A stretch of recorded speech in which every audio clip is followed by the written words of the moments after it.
Yeah, so Virgil's Aeneid, this is one of the most influential poems throughout all of Western civilization.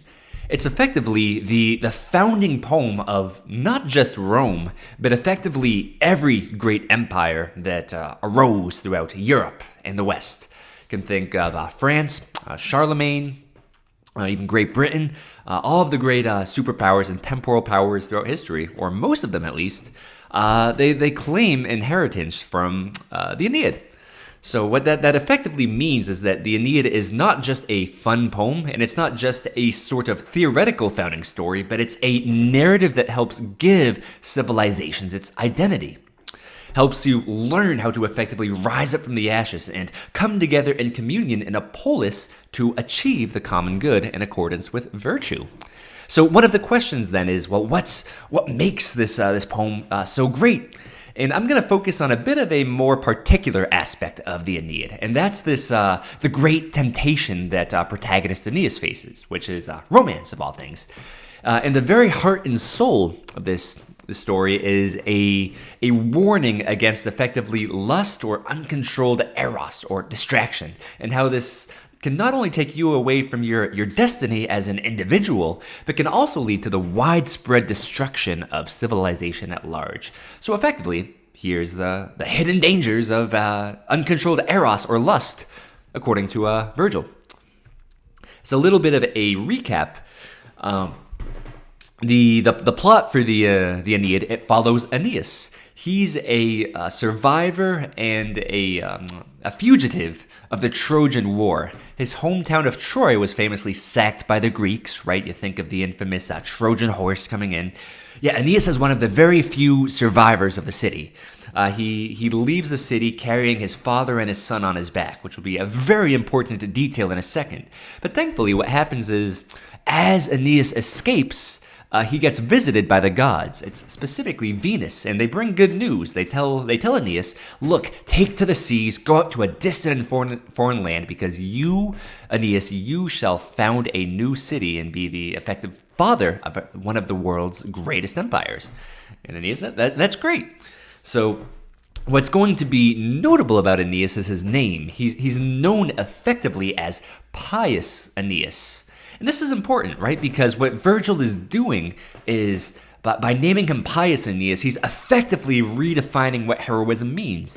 That before Aeneas, you have effectively Homer writing the hero traditions, which celebrates like Achilles. You can think of the Iliad and the Odyssey, but the chief sort of virtue was arete, right? Excellence in the Homeric world, but they celebrated kleos, or glory. The idea was, in a world where you have no hope of life after death, and life is suffering, the way that you can live a meaningful life is to have an immortal legacy through glory and fury. So that's why the Iliad effectively celebrates, right, the rage of Achilles, if you read the opening lines of the Iliad. But now we have in the Aeneid, what Virgil is doing is saying, no, it's not rage, it's not glory, it's piety. And what exactly does piety look like? Well, above all else, it's gratitude. Again, think about that image of Aeneas fleeing the city of Troy while he's carrying his father and his son in his arms, and tragically, he also loses his wife. Well, what does that mean at a more allegorical level? Carrying the father is the gratitude aspect of piety, right? I'm grateful for my father and the tradition and the civilization that raised me. And now that my father is old and elderly and my literal city is in flames, I will carry on the legacy and the tradition in honor to them, due reverence. But he's also carrying his son, right? Why am I doing this? So that I can make a better future for the kin to come. And, the tragic aspect is, yes, Aeneas loses his wife. And what that sort of suggests then is that for Pious Aeneas, for the hero of piety, which became the heart and soul of the Roman identity at the time, right? Virgil's writing this in the 1st century. Roman identity suggests that a true self-sacrificing man is one who takes pleasure in creating a better future for his kin via the gratitude of his past, and therefore he has little recourse to selfish temporal enjoyment in the moment, right? It's not necessarily a literal attack against the institution of marriage itself, but just more letting you know what is Aeneas's piety looking like. It's self-sacrificial duty. So it seems then that, well, I mean, Aeneas is following his fate, right? The gods call him. What could possibly go wrong? Well, I mean, it's an epic poem, so a lot can go wrong. The goddess Juno wants to destroy Aeneas, and he has to, brave the seas, and he has to fight warlords in foreign lands. But, believe it or not, the greatest challenge comes in a much simpler and more precarious situation. One of the first destinations that Aeneas arrives to as he takes to the seas is Carthage, which is ruled by the beautiful queen Dido.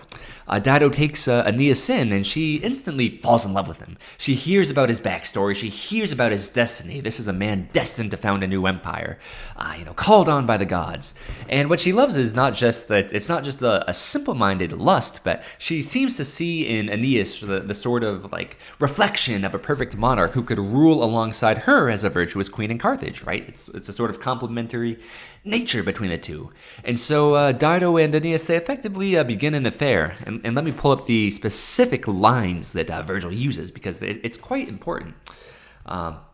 Specifically,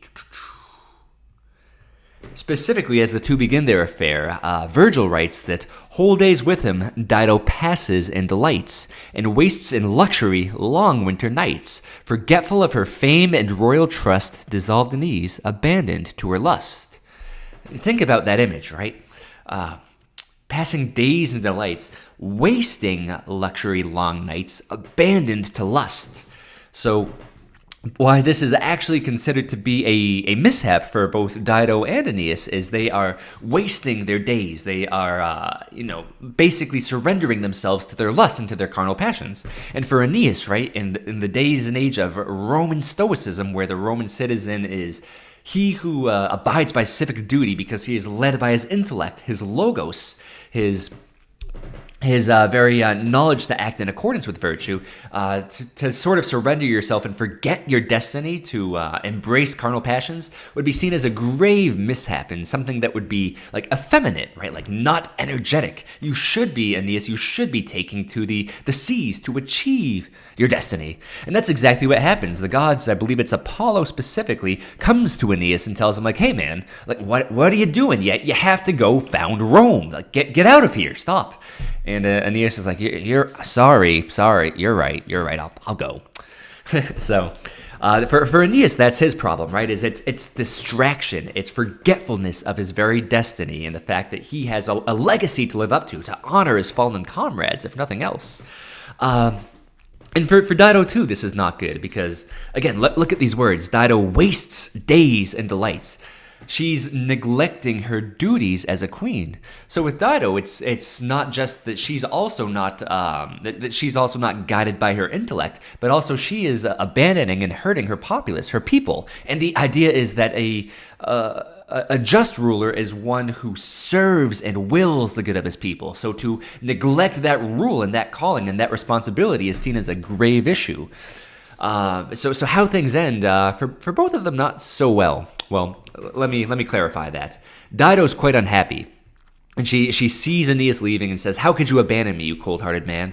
And Aeneas first says, like, hey, look, I told you from the beginning I'm fated by the gods, right? I have to follow fate. If I'm to stay, it's going to be to my own and to your destruction as well, for no one can go against the gods. And that's true.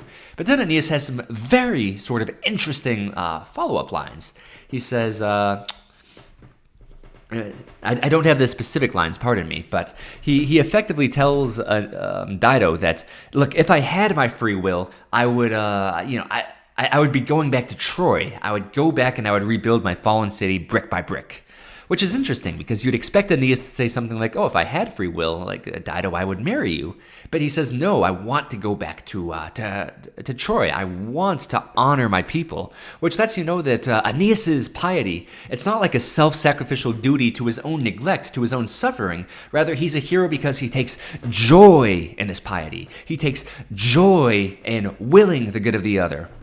In many ways, this is part of why People call Virgil like one of the first proto-Christians before Christ, right? You get this idea of a self-sacrificial obligation to the other, to the polis, to your neighbor, to your loved ones, and that you kind of find joy in life's meaning by losing yourself out of a love for the other, this giving up of self, right? That's pious Aeneas, the founder of empires. So he'll certainly go on through many trials and tribulations, but to succeed in founding Rome, and this is particularly why everyone says, oh, we are from it's why Charlemagne and the Britons, they say, we're from the lines of the Trojans from Aeneas, as opposed to the sort of Homeric Greeks, right? It's not that we're men of valor and brawn. It's like, no, we're men of piety. The gods are on our side. We abide by civic duty and destiny. As for Dido, she has a very tragic ending. She more or less lights herself on fire on a funeral pyre and then stabs herself with a sword. It's very unhappy, and I look at it as both tragedy and sort of judgment. So the tragic element is there is a sort of fickleness of fate, a cruelty of the gods here goes Aeneas, he's gone. But it also seems that she sets herself on fire, and it seems that she's been knocked out of her senses by her passions, right? The very passions that she had surrendered her life to for the past however many weeks or months or years that she's with Aeneas. So it's seen as, I think, both a moral failing and a sign of the fragility of man.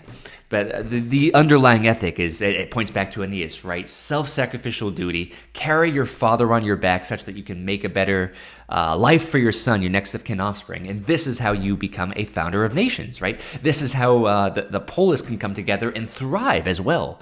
So that's why I think Aeneid is seen as a much more mature version of a hero as compared to Homer, right? It's a development. Yes, as a man, be strong, have fortitude, have thumos, have spirit, but be motivated not by selfish glory, like this Achillean desire to live on forever and be deified as a sort of demigod. But no, like, love your people, love your city, love thy neighbor. And that's how you truly find a joyous and redemptive life that builds empires. So that's more or less what I have for you here today. Thank you for listening, as always. If you want to go deeper, I do have a Substack. I'll drop the link to that below. I do 2 articles a week, very similar to this. And I also am taking on more clients as well for personal coaching, right? I am a fitness trainer, so if you're a Christian man looking to get more in touch with your faith or learn more about the great books, or just get back in shape, lose a couple pounds, I'll drop the link to my site. You can check that out. Be happy to have a conversation with you. But that's all I've got for you, so I hope you have a blessed rest of your week, and take care, my friend. See you in the next video.